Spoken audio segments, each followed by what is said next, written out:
যে সময়গুলোতে জিন সবচেয়ে বেশি মানুষকে আক্রমণ করে। মনে রাখবেন, জিন এই সময়গুলোতে সবচেয়ে বেশি মানুষকে আক্রমণ করার সুযোগ পায়।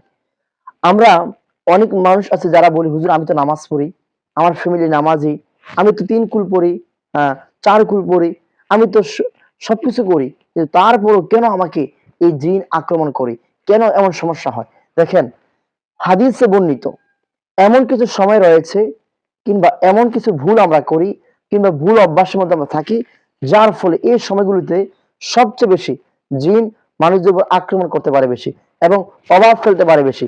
যে সময়গুলোকে আপনি এড়িয়ে চলবেন এবং সবসময় সতর্ক থাকবেন।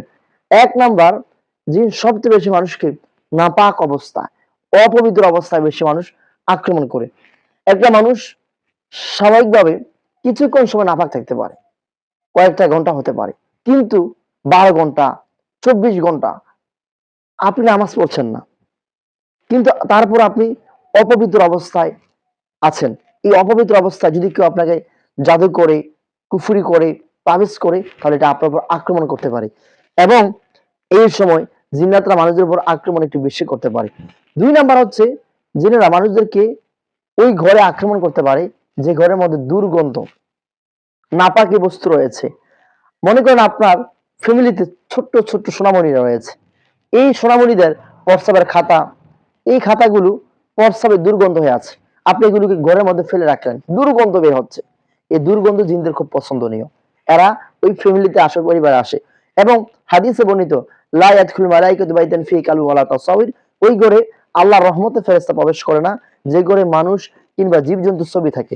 অনেক ঘরে দেখা যায় মানুষের ছবি থাকে, ছবি টাঙ্গিয়ে রাখে, ফ্যামিলির ছবি, কিংবা আমাদের বাবা দাদা বিভিন্ন আত্মীয় স্বজনের ছবি আমরা লাগিয়ে রাখি, বিভিন্ন নেতা খেতা, এরপরে আপনার বিভিন্ন পশু পাখির ছবি লাগিয়ে রাখি। এগুলো রাখা যাবে না সম্পূর্ণরূপে। এইগুলো থাকার ফলে ঘরের মধ্যে আল্লাহর রহমত আসে না, শয়তান প্রবেশ করে, এবং শয়তান মানুষের উপর বদনজর দেয়, এবং জিন্নাত মানুষদেরকে আক্রমণ করতে পারে। তাহলে এই সময়গুলিতে জিন সবচেয়ে বেশি মানুষের উপর প্রভাব ফেলতে পারে, আক্রমণ করতে পারে। তাহলে আপনি ১, অপবিত্র অবস্থা থাকবেন না। ২ হচ্ছে, আপনি আপনার ঘরে দুর্গন্ধযুক্ত বানিয়ে রাখবেন না। ৩ হচ্ছে, আপনার ঘরে পুতুল রাখবেন না, পুতুল রাখবেন না, আপনার ঘরে ভাস্কর্য, মূর্তি এগুলো রাখবেন না, এবং আপনার ঘরে মানুষের ছবি রাখবেন না, পশু পাখি জীবজন্তুর ছবি রাখবেন না। এগুলোকে এড়াইয়া চলেন, ইনশাআল্লাহ আল্লাহ আপনাকে, আপনার ফ্যামিলিকে অবশ্যই আল্লাহ সুবহানাহু ওয়া তাআলা হেফাজত করবেন।